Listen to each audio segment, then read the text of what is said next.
윤석열 대통령 탄핵 심판 6차 변론기일이 오늘 열렸습니다. 국회의원을 끌어내란 지시가 있었는지 여부를 두고 진실 공방이 벌어졌는데요. 곽종근 전 특수전 사령관은 지시를 받은 것이 맞다고 재차 강조했지만 윤 대통령은 그런 지시를 하는 게 불가능하다며 홍장원 전 국정원 1차장과 곽 전 사령관 탓에 탄핵 공작이 시작됐다고 주장했습니다. 이와 관련한 내용 장해찬 전 국민의힘 청년 최고위원, 김상일 정치평론가 두 분과 이야기 나눠보겠습니다. 어서 오십시오. 안녕하세요. 네, 안녕하십니까. 6차 변론기일이 오늘 진행이 됐습니다. 여러 가지 진실 공방이 오늘 이어졌는데 어떻게 보셨는지 먼저 한 분씩 여쭤보겠습니다. 일단 사실 지난 화요일에 헌재 변론 기일도 그렇고 오늘도 그렇고 당초에는 대통령 측에게 상당한 고비가 되지 않겠는가 하는 전망이 있었습니다만 화요일에는 이진우 전 수도방위 사령관이 대통령 측 진술과 일치되는 증인신문 답변을 상당히 많이 했었고요. 예. 그리고 오늘 같은 경우는 그동안 기자회견이나 국회 청문회 등에서 대통령과 김용현 전 장관에게 좀 부정적이고 비판적인 인식을 많이 드러냈던 김현태 전 707 특임단장이 오히려 윤석열 대통령 측의 그동안의 진술과 일치되는 답변을 꽤 많이 했거든요. 예. 그래서 지켜보는 분들도 좀 의외다, 놀랍다라는 반응이 있었던 것 같습니다. 곽종근 전 특전사령관은 기존의 입장을 굽히진 않았습니다만 오늘의 증인신문을 통해서 국회의원이라는 명시적인 단어가 대통령과의 통화에서 있지 않았다라는 부분까지도 답변을 하면서 일부 재판관들로부터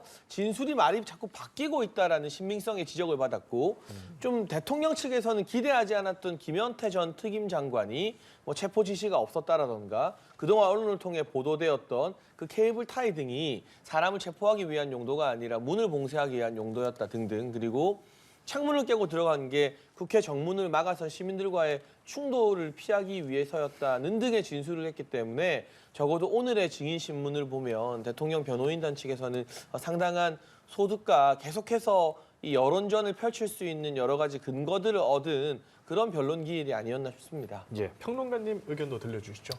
글쎄요, 이게 본질적인 것보다는 그 지지층을 좀 이렇게 선동하거나 뭐 이렇게 그쪽에 좀 메시지를 주기 위한 말꼬리 잡기가 너무 이어졌다. 저는 이렇게 봤던 게 전체적인 본질은 뭐냐면 이 비상계엄의 위법성, 위헌성이에요. 그러면은 체포 지시가 있었느냐 없었느냐라는 것은 위법성, 위헌성을 넘어서 내란죄의 수위를 정하는 거거든요, 사실은. 그러면은 이제 탄핵 재판에서 그것은 사실은 본질은 아니죠. 근데 그 본질이 아닌 걸 가지고 자꾸 얘기하는 이유는 뭘까? 그것은 아무래도 지지층에 메시지를 주기 위해서 자꾸 그런 부분을 뭐 이렇게 짤로 이렇게 쪼개가지고 뭐 그 유튜브나 이런 데를 통해서 전파하거나 이러는데 좋잖아요. 이렇게 하나씩 그렇게 하면은. 근데 전체적인 맥락을 한번 보시면 알겠지만 군이 국회로 투입됐다는 것 자체가 문제가 있는 겁니다. 그리고 거기에서 의원 체포까지 갔느냐 안 갔느냐는 이 위법의 정도, 수위를 정하는 것이에요. 그리고 지금 말씀하신 거는 마치 말이 조금 바뀌었기 때문에 뭐 체포 지시가 없는 것처럼 느낄 수 있는 일들이 이렇게 우려가 되는데 그 부관들이나 다른 부하들의 진술도 다 지금 존재하거든요. 오늘 뭐 경향신문을 통해서도 보도가 됐지만 그런 것들은 대부분 지금 사령관들이 얘기하는 거와 거의 일치한다. 100% 동일하진 않지만 맥락상 거의 일치하고 있다. 이런 말씀을 드립니다. 예, 오늘 나왔던 이야기 좀 하나씩 짚어볼 텐데, 자 먼저 곽종근 전 특전사령관의 증인신문에서는 이 용어의 정확성과 관련한 공방이 벌어졌습니다.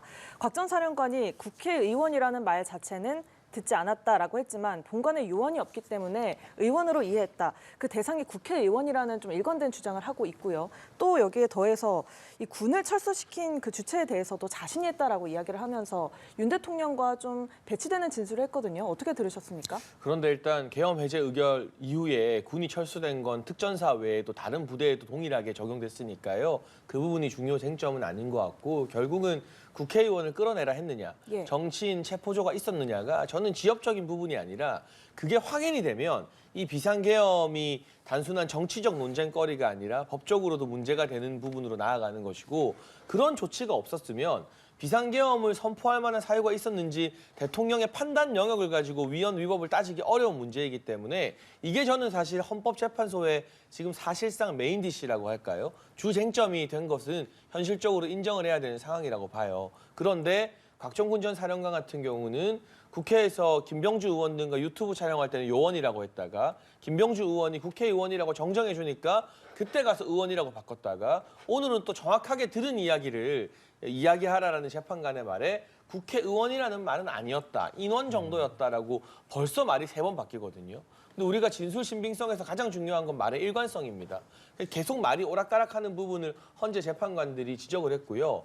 이 곽종근 전 사령관 같은 경우는 부하라고 할 수 있는 김현태 단장에게 테이저건이나 공포탄 사용 여부까지도 물어봤다고 합니다. 예. 그게 사실 제일 무서운 내용이잖아요. 테이저건이니 공포탄이 하는 건. 근데 그런 지시까지도 부하인 김현태 단장에게 했던 곽종근 전 사령관이 유독 국회의원 끌어내라는 지시는 김현태 단장에게 하지 않았다. 저는 여기서 논리적 모순이 발생한다고 봐요. 만약 정말 그런 지시가 있었다면 당연히 김현태 단장에게도 이거 대통령 지시다.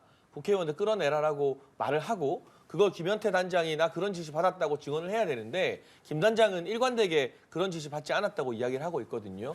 이런 여러 가지 사정을 미루어 봤을 때 단어가 계속 바뀐 것부터 이 지시가 왜 실제로 작전을 수행하는 김현태 단장에게는 전달되지 않았는지 등등 진술 신빙성을 의심할 만한 부분들이 오늘 변론에서 많이 드러난 것 같습니다. 예, 평론가님께서는 어떻게 들으셨는지요? 그러니까 이게 뭐 국회의원이냐 인원이냐는 전체 맥락으로 봐야 되잖아요.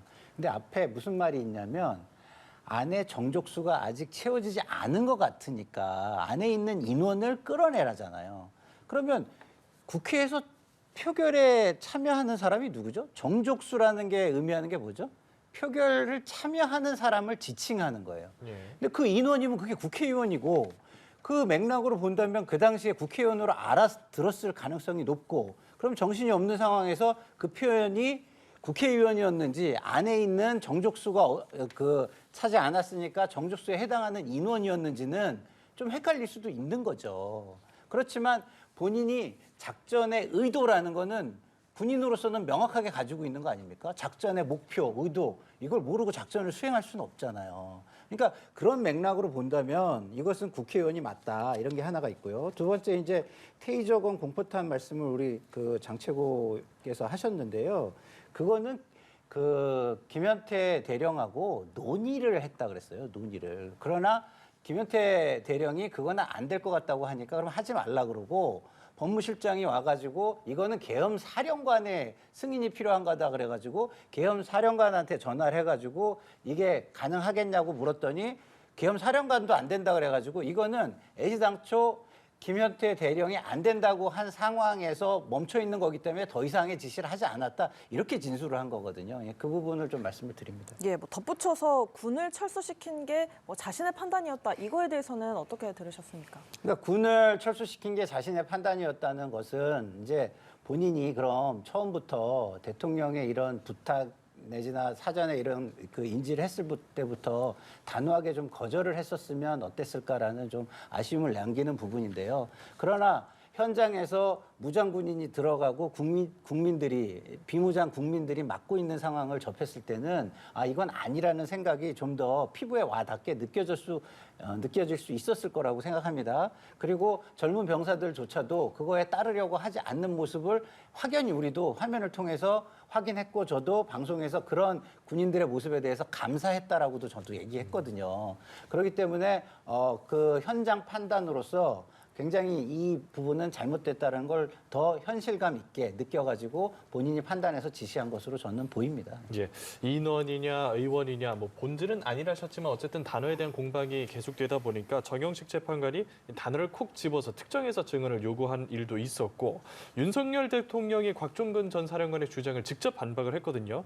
그러면서 인원이란 말 써본 적도 없다 얘기를 하면서 이 홍장원 전 국정원 1차장과 곽 전 사령관 주장에 대해서 탄핵 공작이다 얘기를 했습니다. 그러면서 뭐 유튜브 TV 출연 얘기도 거론을 했죠. 그러니까 지금 윤석열 대통령 변호인단이 오늘 제출한 사진을 보면 민주당의 박범계 의원과 네. 곽종근 전 사령관, 김현태 전 단장이 함께 모여 대화하는 장면이 선명하게 찍혀 있는 사진입니다. 이게 유튜브에 출연해서 뭐 민주당 의원들과 이야기를 한 것이 마치 즉흥적인 것처럼 그동안 알려져 있었지만 사전에 이미 만나서 물밑 아래에서 여러 가지 제안을 받고 나서 유튜브 출연해서 이야기를 했다는 게 사실관계가 드러났고 예. 김현태 전 단장의 오늘 진술을 보면 박범계 의원이 공익제보자 신청해라. 그런 조건으로 민주당의 고소고발 취하해 주겠다는 등 너무나 노골적인 회유와 제안 등이 곽종근 전 사령관과 김현태 전 단장에게 있었다는 걸 김 전 단장이 내가 스스로 그 제안을 그 자리에서 같이 받았다라고 오늘 밝혔잖아요. 이건 사실 매우 심각한 문제거든요. 국가적 관심이 집중된 주요 사안에서 굉장히 쟁점적인 사안에 대해서 증언을 할 수 있는 군 사령관과 특임 단장에 대해서 회유 시도가 있었다. 그럼 지금까지 여당이나 대통령 측이 주장했던 홍장원과 곽종근의 증언은 민주당에 의해 오염됐다라는 주장에 저는 좀 힘이 실리는 근거들이 오늘 공개됐다고 보고 있고요. 그리고 만약 이 헌재에 나오는 모든 군 사령관들이 일치되게 난 대통령으로부터 체포 지시나 끌어내라는 지시 받았다라고 했으면 대통령 측이 아무리 아니다고 해도 그 말에 힘이 실리기가 좀 힘들었을 겁니다. 그런데 분명하게 그 당시에 훨씬 더 중요한 역할을 하고 있던 이진우 전 수방사령관이나 여인영 방첩사령관 그리고 직접 국회 본관에 들어간 유일한 어떤 당사자라고 할 수 있는 예. 김현태 전 단장이 나는 그런 지시 들은 적 없다. 국회의원이라는 말도 끌어내라는 말도 들은 적 없다고 했기 때문에 이건 이제 양측이 서로 다른 주장을 할 때 진실게임, 신빙성 공방을 해야 되는 영역으로 나아갔다. 그래서 대통령 측의 주장도 신빙성이 있는지 아닌지를 헌법재판소 재판관들이 보다 더 꼼꼼하고 신중하게 따질 수밖에 없는 판단의 영역으로 나아가게 된 것 같습니다. 예, 윤 대통령이 탄핵 공작이다. 일종의 뭐 프레임 제시까지 의문 제기를 한 거잖아요. 그러니까 저는 그런 얘기를 본인이 지시한 부하 군인에게 그런 얘기를 하는 거 보면서 저는 좀 약간 비애감이 들더라고요. 저렇게 본인의 책임을 떠넘기나? 생각을 해보십시오. 군인이 아무리 특전사령관이라지만 본인이 특전사를 전체를 계획을 세워가지고 다른 군마저도 무력화하려는 계획이 없이 어떻게 독단적인 저런 행동을 할 수가 있겠습니까? 예?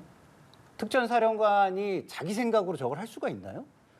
그러면은 자기 생각으로 안 했으면 누군가의 지시에 의해서 했을 수밖에 없잖아요.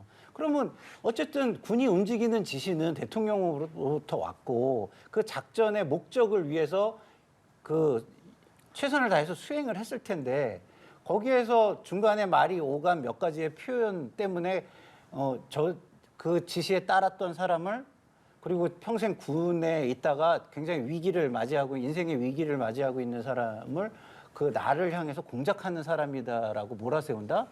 저는 굉장히 좀 비애가 느껴졌고 저게 과연 대통령이라는 위치, 지도자의 위치에서 할 수 있는, 보여줄 수 있는 모습인가 굉장히 좀 안타깝다는 생각이 들었습니다. 그리고 또 곽종근 사령관이 좀 아까 이제 그 민주당 의원들하고 만남 후에 진술 이렇게 얘기를 하셨는데 예. 오늘 박은정 의원 인터뷰를 들어보면은 거기에서는 또 박은정 의원은 그게 자수서를 쓰거나 아니면은 그 검찰의 조서를 한번 받은 이유라고 또 얘기를 하더라고요. 그래서 그런 시점에 대해서는 명확하게 좀 따져보고 다시 얘기를 해야 될 것 같습니다. 예, 알겠습니다. 김현태 707 특임 단장에게 국회의원 끌어내려는 지시가 있었냐 이런 집중 질문이 이어졌는데 말씀하신 것처럼 곽종근 전 사령관으로부터 150명 넘기면 안 된다 이런 지시는 받았는데 이게 국회의원 의미하는지는 당시에는 이해를 못했다 이렇게 오늘 이야기를 했거든요. 그런데 이 신문 초반에는 지시를 받은 바 없다라고 하다가 마지막쯤에서는 또 검찰 조사 때 내가 그렇게 이야기했으면 그 기억이 맞다 이렇게 좀 오락가락하는 진술을 했거든요. 이 부분에 대해서는 어떻게 말씀하시겠습니까? 그러니까 일단 그 당시 비상계엄 직후 김현태 전 단장이 기자회견을 자처했었잖아요. 예. 그때 왜 체포 지시, 국회의원 끌어내라는 지시가 있냐고 인정했냐는 질문에 대해서는 예. 그 당시 굉장히 혼란스럽고 급박한 상황이었고 언론에서 상당히 압박하는 방식의 취재가 들어왔기 때문에 잘못 이해하고 답변을 했다고 했어요. 그리고 검찰 조사 같은 경우도 아마 그런 혼란스러운 전국에서 본인의 생각이 정리되지 않았을 때였을 것 같습니다. 그런데 오늘 헌재에서는 국회의원이라는 단어도 끌어내라는 단어도 자신 들은 기억이 없다고 해서 그 부분을 분명히 밝혔고 어떤 식으로든 이렇게 진술이 오락가락하고 뭔가 객관적이고 명백한 증거가 드러나거나 관련자들의 진술이 다 일치하지 않을 때는 우리나라 헌법과 형사법에 의해서 피고인에게 유리한 방향으로 해석을 하게 되어 있습니다. 그래서 지금 모든 사람들의 진술이 대통령의 체포 지시가 있었다고 일치하는 게 아니라 제각각 흩어지고 반대 논리들이 막 이렇게 난립하고 있는 상황에서는 한쪽의 진술을 100% 신뢰하기 힘들다면 피고인, 이 경우는 윤석열 대통령 측이겠죠. 대통령 측에게 유리한 방향으로 해석을 하는 게 우리나라 형사법과 헌법에 주어진 이 피고인의 국민의 권리를 지켜주는 방식이다라는 말씀을 좀 드려야 될 것 같고요. 김현태 단장 같은 경우는 제가 앞서도 언급했던 공포탄이니 테이저건이니 하는 이야기까지도 곽종근 전 사령관에게 들었습니다. 이 비상계엄과 관련된 여러 보도 중에서 국민들이 아마 가장 좀 충격적이라고 느꼈을 이슈가 바로 공포탄 테이저건 사용 여부일 텐데 그런 지시까지도 직접 듣고 본인이 아니라고 했는데 정말 명확하게 의원들 체포나 끌어내는 게 필요했다면 그걸 곽종근 전 사령관이 애둘러서 아이 뭐 150명 되는데 안 되는데 이런 식이 아니라 들어가서 끄집어내라라는 말을 안 했을 리가 전 없다고 보고 있고 15명이 국회 본관에 들어갔거든요. 아무리 대단한 전사들이라 하더라도 15명이 150명을 어떻게 끌어낼 수 있습니까? 애초에 그런 걸 염두에 뒀다면 국회 본관 안으로 투입된 인력 자체가 15명이라는 데 대해서 좀 상식적으로 앞뒤가 맞지 않는 부분이라고 생각됩니다. 예, 오늘 좀 시간이 많지가 않아서 좀 속도감 있게 가야 될 것 같은데 계엄 직후 기자회견 때와 좀 다르게 말을 한 부분 어떻게 생각하십니까? 그러니까 이게 개헌 직후에도 헷갈리죠. 예? 그래서 표현과 맥락 두 가지를 저는 봐야 된다는 그 생각하는데 맥락은 정확하게 최초의 인터뷰나 최초의 진술이 가장 정확할 거예요. 맥락은. 그러니까 표현은 근데 조금 달라질 수 있죠. 처음에 기억이 굉장히 당황스러워가지고 따르게 표현을 하거나 그럴 수 있어요. 하지만 맥락은 처음의 진술이 가장 정확하다 이 말씀을 드리고요. 그리고 점점 가면서 발언이 바뀌는 경우는요. 처음의 진술을 더 신빙성 있게 보는 게 맞습니다. 왜? 뒤로 가면 갈수록 자기 이해를 중심으로 인간은 자기 합리화를 하거든요. 심지어 제가 한 얘기를 남이 얘기하면서 자기 얘기인 것처럼 하는 경우도 우리가 많잖아요. 인생에서 살면서. 그런 정도로 인간은 결과가 자기가 원하는 쪽으로 자기 합리화를 계속 진행시키는 본성을 가지고 있기 때문에 최초의 진술의 신빙성을 더 높게 평가하는 게 맞다. 저는 이렇게 생각합니다. 예, 변론기일 축소에 대한 생각은 어떠세요? 헌재가 막 받아주지는 않는 것 같거든요. 그런데 지금 이 반론권을 충분히 보장하기 위해서는 일주일에 2회 재판으로 충분한 증인신문이나 이 반대 측의 방어권을 행사하기가 상당히 어렵거든요. 예. 사실 헌법재판도 형사재판 원칙에 준용해서 진행돼야 한다는 게 법에다 명시가 돼 있어요. 예. 그런데 형사재판을 한 사건을 가지고 일주일에 2번 재판 여는 경우는 대단히 찾아보기 힘든 케이스입니다. 거의 없어요. 아무리 빨리 진행되는 재판이라도 보통 주 1회 내지는 2주에 1회 정도 출석이 일반적인 원칙이거든요. 그런데 주 1회도 아니고 주 2회 출석이라면 화요일에 증인신문 끝나자마자 목요일에 새로운 증인신문 준비해야 되는데 변호인단과 윤석열 대통령 측에서 준비할 만한 물리적 시간이 너무나 부족하기 때문에 저는 가뜩이나 헌재의 공정성에 대한 국민적 의혹이 많이 불거진 상황에서 적어도 이 정도의 방어권은 헌재에서 보장해 주는 것이 어떤 결과가 나오든 결과 나온 뒤에 군말을 줄이는데 도움이 되는 방향이리라 생각을 하고요. 예. 지금 사실 신청된 증인들 추가로 늘어날지 모르겠지만 이미 대부분의 증인신문이 끝나긴 했어요. 그래서 지금 이걸 주 1회로 바꾼다 하더라도 재판 자체가 그렇게 무기한 길어지거나 늘어지진 않을 것 같습니다. 저는 이 정도 요청은 헌재가 받아들여야 한다고 생각합니다. 예, 방어권 그리고 불공정이라는 키워드가 나왔습니다. 이런 거예요. 주장하는 측은 아무리 얘기를 해도 아쉬울 수밖에 없습니다. 근데 듣는 사람 입장에서는 한 얘기를 계속 다시 하는 걸로 느낄 수 있거든요. 예. 그러면은 굉장히 중복되는 증인, 중복되는 진술, 본인들은 아니라고 하지만 듣는 입장에서 그렇게 느낀다면 그것은 막을 수 있죠. 그리고 두 번째는요. 지금 국가적으로 혼란스럽고 불안정한 상황입니다. 다시 말해서 위기 상황이죠. 이 위기 상황을 하루라도 늦출 수가 있겠습니까?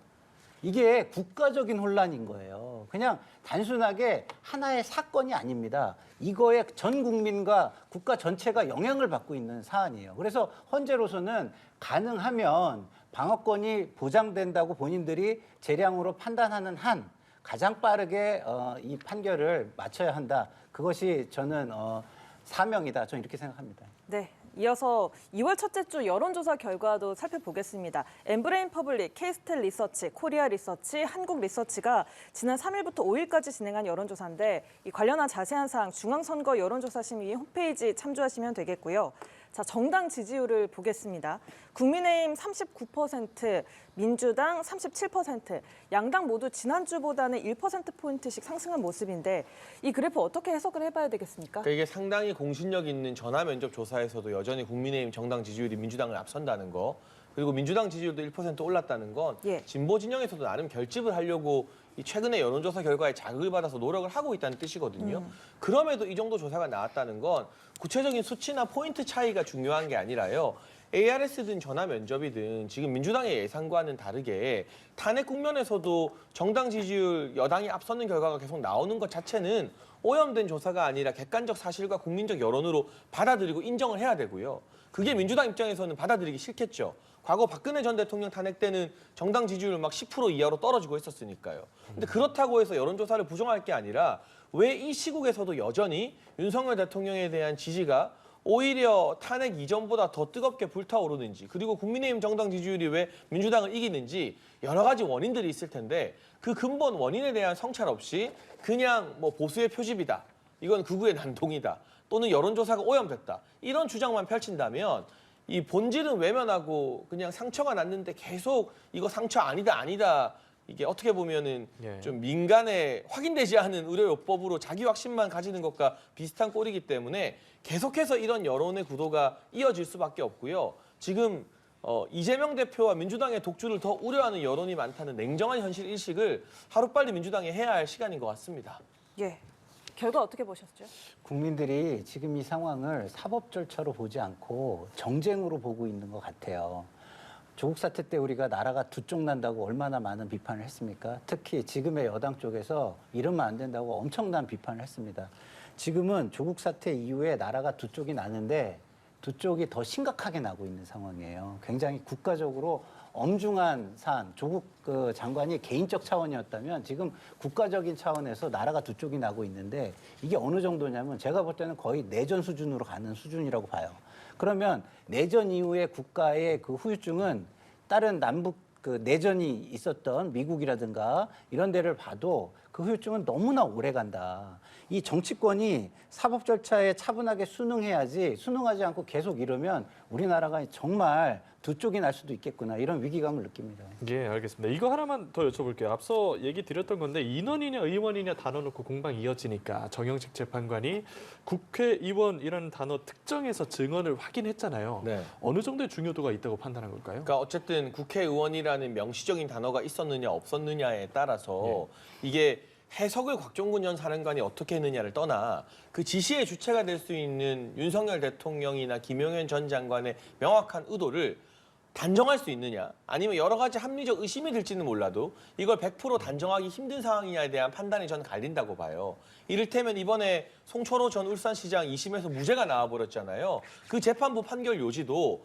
여러 의심의 정황이 있지만 100% 단정할 증거가 없으면 이건 무죄여야 한다는 거였거든요. 아마 그와 같은 법리적 해석의 근거 위에서 정영식 재판관과 일부 재판관들도 곽종근이 어떻게 알아들었느냐가 중요한 게 아니라 윤석열 대통령이 어떤 의도를 가졌느냐, 100% 그걸 확정할 수 있느냐 없느냐, 이게 탄핵 심판에서 굉장히 중요하기 때문에 이 단어를 명징하게 확인한 것 같습니다. 예, 알겠습니다. 저희 시간상 마무리를 해야겠습니다. 두 분과 함께 이야기 나눠봤습니다. 고맙습니다.